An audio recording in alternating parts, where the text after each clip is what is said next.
Well, guys, welcome back to the Waypoint X Insider Show. We got our good buddy, Scott Singer. We got all this fancy new gear, so we thought, what better way to bring on Scott on the show with us. He's been willing with us for quite some time, and so just to learn a little bit more about him and his willing experience and where he came from. So, guys, don't forget to hit that subscribe button, leave us a like, leave us a comment. If you got any questions for Scott or I, just put those in the comments below, and we'll get those answered ASAP. Hit the bell for all notifications. And so we're just going to start asking you questions, Scott. Let's go. So you doing pretty good today? Doing great, man.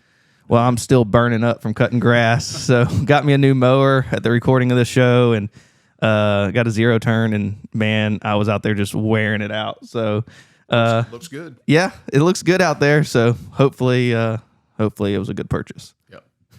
I'm paying for it. All right, Scott. So for the first couple of questions, we're just going to go real quick. Where are you from? Live in Pinson, Alabama, when I'm at home. When you're at home? Yeah. So that's where you born and raised? I was born and raised actually in Center Point. Okay. Back, years and years ago, and moved from Center Point to Pinson about 20 years ago. Awesome. Yep. So close by. Oh, yeah. So we're out here in Pell City, Alabama, so not too far, but we used to live in Argo, and so I would see your Jeep from time to time. And I actually worked at a fire department that was close by. He would come by because he knew a bunch of people. And he worked at the fire department as well for a short period. And so 10 years. 10 years. And so I was there for 5 years. And so we would see each other from time to time. I liked your Jeep. I was like, I don't know if he goes off road. I had a Jeep, but we were still getting into the whole Waypoint X thing. And so it was pretty cool. Well, when you and I met, I believe I'd had the Jeep probably 6 or 8 months. And right. Finally, I think it was back in 2019, the three of us, myself, you, and Caitlin, went up to Stony. Right. And it was pretty much still stock. And I had no idea what that thing was capable of doing. And I left that day just in awe of my skills that I didn't know that I had, and the skills of or what I could do in the Jeep. And next thing I knew, I was just almost bankrupt. So, yeah, Jeep can do that to you for sure. Yep.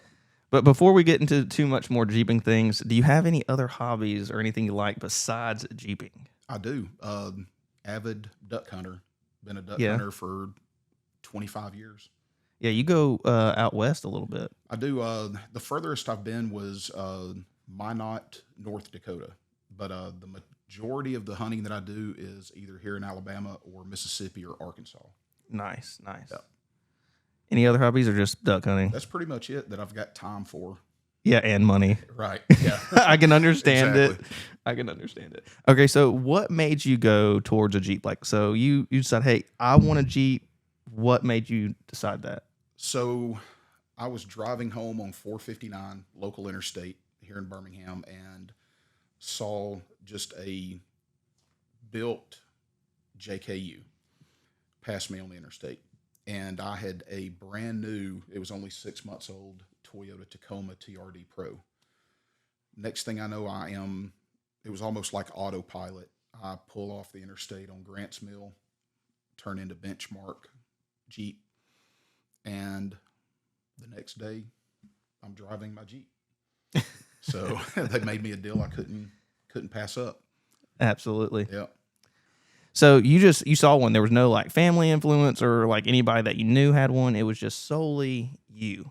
That was it. I mean, I've got friends that are acquaintances that had them, but I never went out and did anything with them. The majority of the off-roading experience that I had was very minimal, basic trails.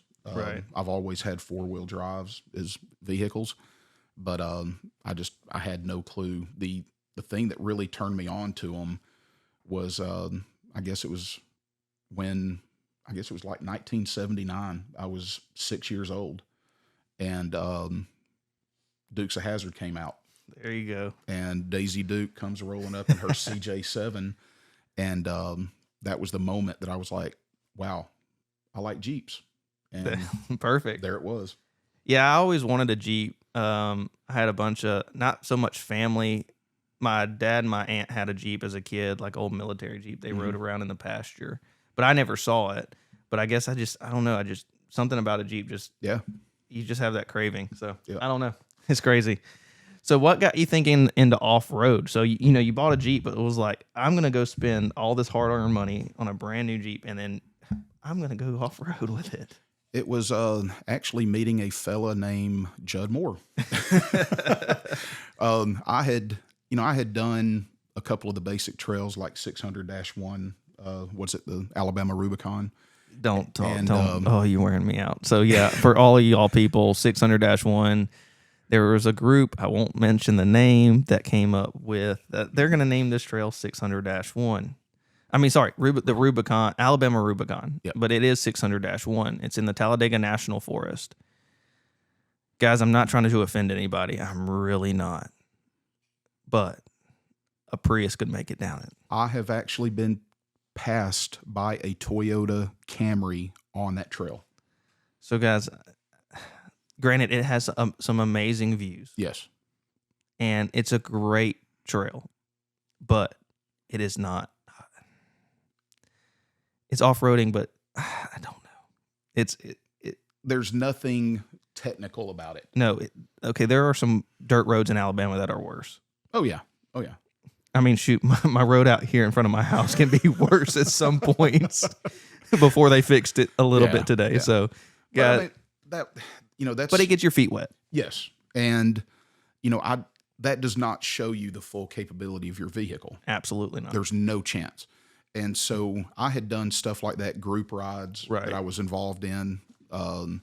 Was not leading because I was brand new into the whole Jeep scene, and then you and I kind of hooked up and was like, hey, let's go to Stony. You're going to do some scouting, I believe is what you were doing. And it was a prime opportunity for me to get off-road with someone that had more experience than I did with what I used to do, and me feel more comfortable in a small setting and not have to worry about a big group and hurry up and do this and do that. Right. And, some of the things that I did out there, I was just like, holy crap. I can't believe it's crazy what a Jeep will do. Because I really want to say that I'm not hating on 600-1. No. No, I think it's you going out there, getting your feet wet. I totally get that. But I'm just saying there is so much of this world and so many more trails out there that you can do with your Jeep. Well, even stock. Right. And there's a lot of people, not hating on anybody. I love everybody, but there's a lot of people that don't want to go any further than 601 or 602. Right. It could be that they're a daily driver. They just, who knows? But not hating on them. And if that's what they want to do, that's great. And I'll go every now and then, and I enjoy the heck out of it. Yeah, it's your money. You do with what you want to do with it. Right. I'm not telling you to go bash it through trees. I don't even do that. No. Nor does Scott. No.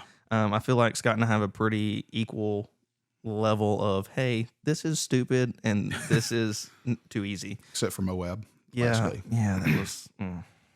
We'll get into that. We'll get into that a little bit later. All right, so was this your first Jeep or your second Jeep? So this was my first Jeep. Okay. Yeah. So mine as well. I don't think I'll ever buy another one. I mean, the 392 does pique my interest because it's a Hemi, but I'd rather do a Hemi swap, but the thing about, and a lot of people have said, why don't you buy like a JL or a brand new Jeep? And the reason is I have too many sentimental values in my Jeep. Too many memories. And I can't do it. Mm-mm. I don't think I could either.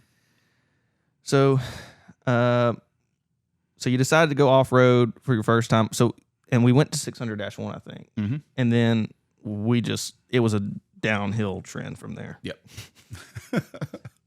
Or uphill, maybe. Yeah, uphill, whatever you want to call it. I guess the obstacles got tougher. Right. So next question is, what has been the evolution of your journey of your off-road adventure? I know a lot of it has been spent with us. Yes. Probably 80% of it at least. Right. I mean, we've gone to Stony, we've gone to Chaco, we've gone to Hot Springs. Yeah. I mean, all these trips are running together. I know. Moab. Mm-hmm. I mean, and then we've gone to Stony more times than I can even count. Yeah. It's just it just rolls into a big ball of, Right. I don't even know. Yeah, it doesn't make sense. There's YouTube videos though. There is. There are YouTube videos. So if you want to know more about Stony, go check those videos out. We do a lot of trails out there. So what would you say has been the evolution of your journey as far as like 600-1, then you went to Stony. Did you ever think that you would be wheeling like you do today? I would have never thought it, not for a second. I think when you and I went out to Stony together for the first time, I was like, yeah, I'm just going to do a small lift, 35s, just that's about it. And now I'm spending, $3,000 on hydro steering, 37s, Right. Rusty's lift. I mean, just, all out. So. Right. And I think you could say this. You did it a little differently. Your Rubicon had like a little bit of a lift on it. Yes. It was from factory. Yeah, it's a Recon edition. And so it had a little bit more lift than what the normal ones did. Right. And so it had the little bit of lift. It had lockers in it. But did it come with 33s or you put 35s on it? No, it had 33s on there. 33s on it. So you can also understand this, and Clayton and I talked about this a couple episodes ago. What I think you did your lift all at one time, right? Mm-hmm. You went from the lift that came on it all the way to what you have now, Right? So you come from a different perspective of like I did it in a stages, and then you were able to buy once, cry once, as I say, Exactly. and I think that is the right way to do it, guys. If I had to do it over again, I probably would have done the same thing. But buy once, cry once, and you went and got a solid lift, solid set of beadlocks. We'll get into that in a second. Inside joke. And some good tires. Yeah. So, buy once, cry once, and then there's people that have to do it over time, and I totally get it. But I would definitely don't buy that budget kit. Right. Buy a solid kit from a name brand that they'll stick behind their stuff. So, yep. That's where I'm at on it. As far as beadlocks, we had many conversations. Many conversations about, he was like, man, I'm just going to, quote Scott Singer here, I'm just going to buy a normal set of wheels, and then I'll buy beadlocks like 3 or 4 years down the road. I said, Scott, why? Like, why are you going to do that? You're going to spend double the amount of money. He's like, well, that's right. I guess I'll wait. And then like 2 months later, you buy beadlocks. I know. Bad influence. I'm a horrible influence. Horrible. So if you want to spend money, come hang out with me. Yep. My wife's shaking her head in the background. So yeah, but the beadlocks, I was the first one to scratch it. I hold that honor. Yep. That's Stony Lonesome on Switchback. So. And I was not upset. No, you were not. I actually scratched my replacement wheel that I got right before Moab. Didn't even scratch it out there because it was on the spare. Mm-hmm. But now it's on the ground, and I scratched it this past weekend. So I was pretty pumped. Pretty pumped. See, guys, it's not bad when you have beadlock. Like if you have a normal wheel, nothing against people who have normal wheels. You go off road, they're going to get scratched. Yeah. The one couple perks of beadlocks too, you can air down, and it makes a world of difference. Oh yeah. So sorry, guys. Brief interruption. We had a buzzing in our ear. We had to figure out where it was coming from. But going back to beadlocks, the few advantages that I personally like: one, you air down really low, Yep. and I think it's super beneficial. Mm-hmm. 2, you have that ring, and that clamps the tire to the actual rim, and that's how you're able to air down so low, so you don't sling a bead. Basically, take the tire and it offsets off of the rim, and so. 1, you're able to scratch that bead and not worry about the inside of your rim. Right. And so it's just the outside rim that's beat up, and that's character. Absolutely. It's memories, guys. It's kind of like a few pinstripes. Now, I'm not going to take out half of my Jeep, but every once in a while, a nice little pinstripe shows its way on there. So let's get into the next question. We talked about, like I said, the evolution of your journey. You going straight from your budget lift to now a full Rusty's 3 1/4. Mm-hmm. Is that right? Yep. 37s, beadlock. So you kind of did it all in one step. Mm-hmm. A little bit different than, I did it or Clayton did it, but I think that's a solid way to do it. Just go ahead and be done with it. Save up, wheel what you got, because you wheeled for a while with us. Right. A long time. And then you were like, well, I like this. I don't like that. and you were able to kind of get a game plan, save your money during the meantime, and do it all at one time and have a really capable rig. Exactly. Yep. So there is a benefit of doing that, and I wish I would have done that because I'd have saved a lot of money. All right, so next question is, where has been your favorite place that you have gone off-road?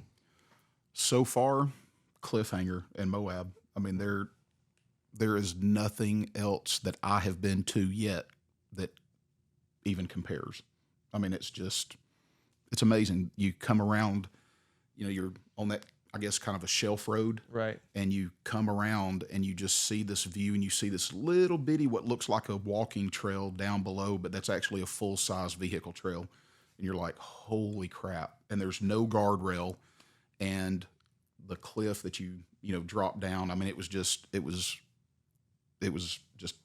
can't even describe it adequately. It's crazy. If you ever get the chance to go. Yeah, and we'll throw a picture up while he's talking about that. But yeah, I love that trail. That is one trail in Moab that I think no matter what trip, I'll do it again and again and again. Yeah. It's just one of those things that's just absolutely amazing. And I mean, I don't even stutter, but I just can't even bring the words, to describe it, sitting here. I mean, it's almost crazy. I mean, you don't see a lot of Cliffhanger online as far as YouTube per se versus, your Fins and Things and your Hell's Revenge and stuff like that. It's almost like an underrated trail. Because I think it has, it's a Jeep badge of honor, which I think is cool. I love, I guess you'd call me a badge bunny because I love the badges. I mean, they're free. Why not? Right. You can't get anything free nowadays, so you might as well get something. And so, an awesome Jeep program that's done by Jeep guys, by the way. If you don't know anything about it, please let us know. I mean, it's an app on your phone. I think Android, Apple products. You can find it in the Apple Store. Free thing. You do the trails that are on there. Put in your VIN number, put in your address, and they send you a badge. Yep. Pretty easy. So, which I'm still waiting on one more, but same here. So yeah, but yeah, Cliffhanger is just one of those trails that I think is just underrated. You don't hear too many people talking about it. If Clayton's hearing this, when I first said it, Cliffhanger, he was like, Cliffhanger? Yeah, he was like, yeah, that's a hard one, blah, blah, blah, blah. And he was like, can we do that? And I was like, yeah, we can do that. And, he hadn't heard much about it, or he had never done it. And it's one of the best ones. Well, I mean, prior to us going out there, I had never really even heard of it. And you said that you wanted to do it. That was one that you had not done. And, when, I was like, hey, I'm game to do whatever. I'm following the leader. Yeah. And, when we got out there that afternoon to Cliffhanger, and plus coming out of it was just, that was an experience. It was an experience coming out at dark and, having to climb back up what we had gone in. It was amazing. I'm just glad that we got off the ledge before. Yeah. The sun So went we down. had to, if you haven't watched our YouTube video on Cliffhanger, so we had done Top of the World that morning and then drove all the way back across town, which was a horrible idea. I'll take credit for that one. And did Cliffhanger, and the sun was setting as we were coming up the ledge. And then about the time we were getting to the gatekeepers was the time it was pitch black. Yeah. It was horrible. And it wasn't horrible. It was really fun. It was an experience, a great memory. Yes. But it was well worth it to be able to knock out those two big trails in one day. Oh yeah. But I will say, guys, if you go to Moab, do Cliffhanger. Now, it's gnarly. I would have at least 35s, 37s. But where I saw the video and where I was like, I want to do this trail is a fellow YouTuber, Way of Life. I watched a lot of Way of Life early on in my YouTube when I was watching YouTube. And that they kind of inspired me to want to go out to Moab and stuff like that. And they did Cliffhanger. And it was always one they did, and they just did it over and over. And I was like, there's got to be something to that trail that I want to do. Right. Got to be. So, guys, Moab, Cliffhanger, that's going to be both of our top ones. Yeah. Where would you go if you could go wheel tomorrow? I would really like to either go to Drummond Island, which is Lake Superior, I believe, up in Upper Peninsula of Michigan, or Colorado. Yeah, we need to go back to Colorado. Yeah. So we're going out to the Paladera Challenge in September. which is going to be fun. But I've wheeled out there before. Great place to go off roading. It's like desert wheeling in a canyon. It's kind of crazy. I want to go out to Missouri. Is it Seymour? S'more, but it's in Seymour, Missouri, I believe. Yeah, it's but it's more the like off road part. Yeah. Right. And so I want to go there just because I've seen some cool videos and photos of people wheeling out there, and the rocks just seem. Our buddy Doug. Yeah, Doug climbing up a wet waterfall. Yeah. And not even spinning a tire. Right. He does have a mark on the side of his door, though, from that, I believe. So yep. There is that. But, guys, we're not taking our Jeeps, flipping them or trying not to. And we're not trying to take out half the side of the door and dent this, dent that. We're trying to do cool trails that show awesome experiences. And majority of the people in this world are never going to see those things. Right. They're going to see it in a photo, a postcard, what if they still do postcards anymore. They do. In this day and age. But you're not going to see that. You can't see it in an F-150, that's for sure. No. I mean, no. You've got to have something like a Jeep that has the travel, the suspension, stuff like that, just to get out anywhere remote to some of those awesome, challenges that we did. Right. And so those people that all they do is 600-1, nothing against you, but guys, y'all are missing so much. Yep. And you can do it safely and the right way and get a winch. I mean, most of Moab has winch points on the nastier sections. Winch it. I will throw a winch on anything quick. I mean, if it's safety related and I don't feel comfortable, throw a winch on it. There was no shame in my game on Pritchett. No, Pritchett was nasty. And we'll get it. That'll be one of our last questions, and we'll talk a little bit about that. So you would go to Michigan. Yep. I think that'd be cool. I feel like it'd be really wet. It's not really that bad up there. I've been up there 3 different times for work, and I can't remember a single time that it was raining or wet. Right. It's nothing like the Pacific Northwest.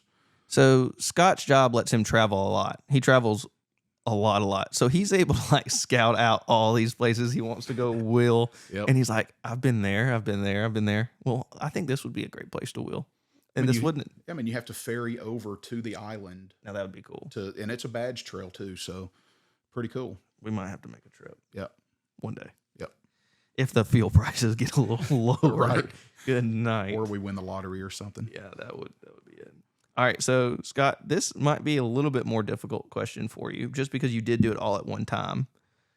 If you had to start over tomorrow, would you do anything differently, or would you keep it the same? I really thought about this when you sent me the list of questions, and I can honestly say that I am so happy with the way my rig is that I really don't think I would change anything. Maybe some little odd trinkets or something here and there, but nothing crazy. Nothing crazy. I mean, I would have probably gotten the PSC hydro steering a little bit sooner. Right. Because I got to really use it for the first time this last weekend, and I was like, oh my gosh, where's this been? I forgot that it's crazy. It's night and day difference. Oh yeah. Absolutely. I mean, I forgot that I had my front lockers even locked because I'm just driving through making these these 90-degree turns, and I'm like, oh wait, I'm still locked. I'm not having to, back up and do a 3-point turn. Right, and that was your problem in Moab. Is your gearbox was already tired because I had made it tired. I'll take credit for that one of making your gearbox tired. But you were having to almost give it throttle so it would spool up the power steering pump to then turn, and you were having to death grip it over. Tug of war. Yes, and so it's a world of difference when you get that PSC power. Very much so. It's crazy. Yeah. It's astronomical. And you went with the whole RAM and everything. Oh yeah, I went with. I mean, I told the guy I got it at a Sheriff's Jeep Fest over in Jasper, Georgia, and I had the money, and I was like, look, I want everything that I can buy for 2018, Jeep Rubicon. Right. And that's what he sold me. Right, because I just went. You have the big bore gear. Big bore kit. Yeah, so I did that, but I didn't have the RAM, and then I went to the RAM. But even just that big bore steering gear is a way better upgrade. Oh yeah. I think I was talking to the guy, and it said it's almost like the size of a Ram 2500 gearbox that you're putting in there. So that sector shaft is huge compared to the stock one. So guys, if you're having steering problems, PSE, yes, it's expensive. I will give you that, but it's totally worth it. Buy once, cry once. Absolutely. All right, so you wouldn't do anything differently. So let's talk about Pritchett for just a minute. Okay. Just a minute. So we, as a group, and my mind's going a little blank, so you might have to fill in some of the holes. So we got up that morning. We didn't know. We had talked about it that night over and over. Let me back you up. All right, go ahead. So the night before Pritchett, you guys are taking a vote. And Right. I run to the grocery store to get everybody some water. Yeah, that's right. I get back and everybody's asleep. Everybody knew my vote. I forgot about that. You knew exactly where I wanted to go. And so Clayton comes in to the living room where I was sleeping the next morning and kind of tapped me on the shoulder. He's like, Scott, wake up, wake up. Santa Claus came last night. I looked at him like, what are you talking about? I said, well, what did he bring me? He said, Pritchett Canyon.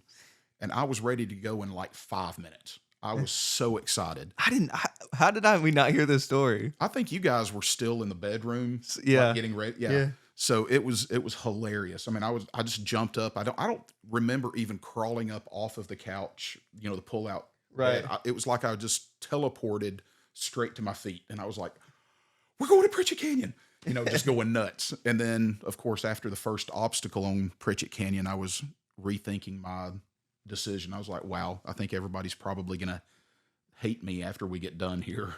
Right. So, but we made it. We did. It was a gnarly experience. So I didn't know. I'd watched the videos. Supposedly the hardest trail in Moab. There's probably another one harder or a buggy line, but as far as like a Jeep is concerned, like a 4-door JK 37s, we almost didn't have any business being on there. But like I feel like our skill levels are decent. Yeah. But I feel like that one was a whole nother tier above. I mean, we wheel a lot. Yeah. A lot. And so I feel like we're decent. I'm not trying to be too prideful in this, but I feel like we know our way around a trail. But that one pushed our limits. Like, you were pushing the limits, and we got up that morning and we made the decision to go and let it up. And guys, this is after 3 hard days of wheeling. Hard days. So we did, the first day was Hell's Revenge and Fins and Things. Mm-hmm. Sorry, Fins and Things was first, Hell's Revenge. Then it was Top of the World, Cliffhanger. Yep. And Cliffhanger was our first like hello moment. Yes. And then we did the Triple Threat, which the Triple Threat wasn't bad until like a little bit later on. Mm-hmm. I forget which part of the trail it was. But then that last day, we were all tired, but we were like, man, let's do it. Let's do it. So I remember airing down. We had to air down, this, that, and the other. And the first ledge came up, and it was like super easy. Like we all walked up it. Yeah. And I was like, oh, this is nothing. Absolutely nothing. And we hit a few other ones. And then we got to Chewy, and it was like, oh, this is stupid. Oh, this is so stupid. And we hit a few other ones, but like there would be like an easy one, and then there would be a hard one, Mm-hmm. and then there would be one that was like kind of mediocre, and then you'd have like that one that was like, okay, this is stupid. Well, and correct me if I'm wrong, but I don't recall a single climb or descent that I remember that was straight on. Everything was off camber. Yes, or like a drop that if you flipped your Jeep or moved your tires, gave it too much gas, you Right. were going over. Well, I mean, John Harrison, we had 2 guys on the driver's side of his Yes. 2-door To keep them off the rock. to keep him off the rocks. And I mean, it was so intense. I mean, what were we out there, 14 hours? Something like that. And I know 14 or people 15? will get in like buggies and stuff and do it in like, half the time. Yeah. But this was our first time. We had never gone up it. All we had seen, I'd seen very little YouTube footage of it. I hadn't really done a whole lot of, I'd done a little bit of research, but nothing crazy. I saw a locked Toyota Tacoma with a flatbed do it on a video, and I was like, oh, we could do that if that thing's, no problem. 20 years ago. And that was my defense. That was my pushing us to do it. Yeah. I was like, Well, yeah, it if worked. Toyota can do it, we can do it. Yeah, so it worked, but it was a fun experience. That last hill out was crazy. Yes. That was, I mean, you just had to send it. And then there was a few others that were just gnarly. And I go back and I watch some other YouTubers that have done it, and they hit totally different lines than we hit. And that was like, that would have been easier, or that was stupid. I'm glad we did it the way we did it. Yeah. Like, that could have broke our Jeep. That would have been bad. But the trail out, oh my goodness. Yeah. That was the worst part. And we were we had like no water. You were sick, like not COVID sick, guys. He was like sinuses from all the dust and everything got him. And we had like zero water. Caitlin said it in another podcast that we were like dumping water into our coolers to get the water that was sitting in our coolers out. Gritty. I'd never eaten so much sand or drank so much sand in my life. Yeah, it was horrible. But all in all, great experience. Oh, I would do it again tomorrow, just not Pritchett. Yeah, I wouldn't do Pritchett again. I've got the badge. I'm done. Done. I don't need to prove anything else. But yeah, and then did we do Hot Springs after that? We did Hot Springs before that. We did Hot that's Springs 2 Thanksgivings ago. We actually left on Thanksgiving afternoon. That's right. Right. So that was a fun one. It really was. Went with our good friend Bobby. But yeah, I mean, and we've got some more wheeling trips we're going to be doing. We got to plan up some more wheeling trips, Scott. Absolutely. So I've been down. It's my fault. I've been down for a while because of my ACL. So, but now we're getting back in the hang of things and getting out on the trail and seeing where our next destination is. Yep. But I'm going to throw you for a new one, Scott. A question that I didn't put down on there. So I want you to give me, and there's no wrong answer in this, your top 5 things you would put in your Jeep. So whether it's like off-road recovery gear, if it's a flashlight, a fire extinguisher, and I might be naming all your ones, but what would be, if you had to go on a wheeling trip tomorrow, what 5 things are like, either you stay in your Jeep all the time, and you can give me more than 5. Yeah. But what are those? Depending on where I'm going, if it's nowhere close, number 1 thing is going to be my Dometic with water. Yes. We learned on Pritchett always have water. I did. And that would be my number 1. Number 2, I've got at least 3 flashlights or so. Right. That I keep various places in the Jeep. Definitely multiple 10mm sockets. Yes. I mean, you never know. Exactly. I've got a couple of, shorties, and then I've got a couple of deep wells that I've got strategically hidden in the Jeep that those are not my go-to if I'm at home turning wrenches. I don't even touch those. I need to do that. That's a good idea. And can't forget the my air tank. Right. Got to have that. And what else? And he means a power tank. Yes, guys. power tank. Sorry. So if y'all are wondering, it's CO2 to air up your tires. Yep. It makes a world of difference. Now, we just put a twin air compressor in ours, but it was solely from the fact, and you've seen this, is I've gone out of air. Yeah. Because I've used so much, but usually it's not because of me. It's because I'm airing up everybody else. Right. And so I wanted to put something hardcore on my Jeep that could air up somebody else if they need it, or if we need, if something were to happen. That's a great idea. So that's the only reason I did it. But hey. I think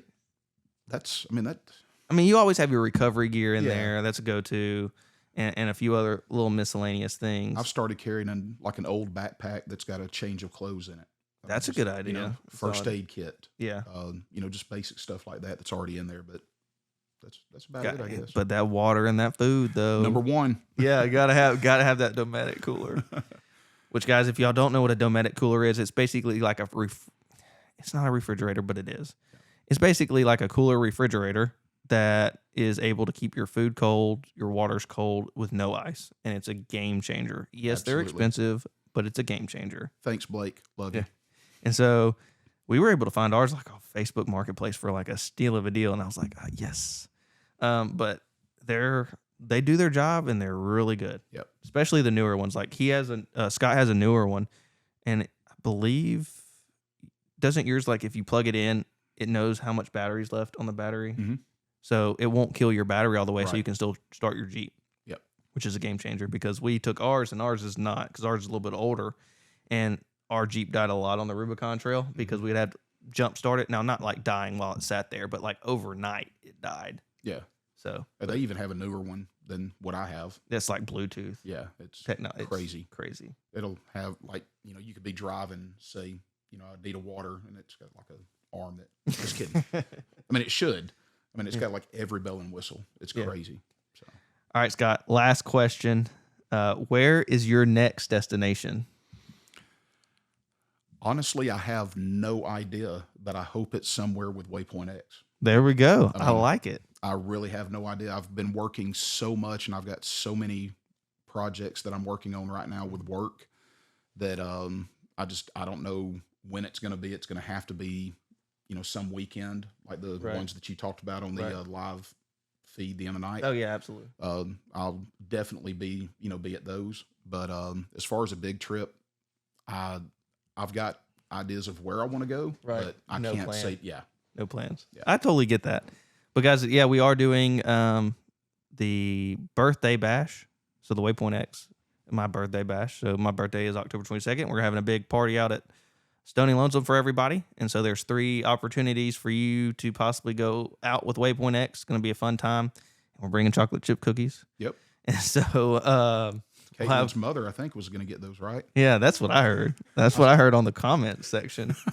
So hopefully she's watching this. So yeah, we're gonna have a good time out there, and then we have our Black Friday night ride, which this will be our 3rd one.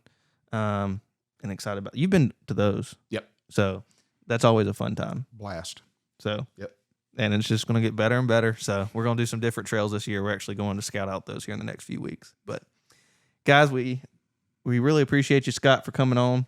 Thank you for having me. We're going to have to bring you back out for another one. We'll find another topic. Sounds good. Maybe all about Moab or something. Or Hot Springs. We could talk about Hot Springs. Oh, Hot Springs was a blast. So we might have to talk about that. So we'll have to bring you back out. But we really do appreciate you coming on the show. Thank y'all for having me. And thank you guys for watching the Waypoint X Insider Show. Just thank you for all the support. Guys, hit that subscribe button. Leave us a like. Leave us a comment. If you got any questions for Scott, we'll get them to him, and we'll answer those as quickly as possible. Hit that bell for all notifications, guys, and we hope to see you out on the trail. Thank you.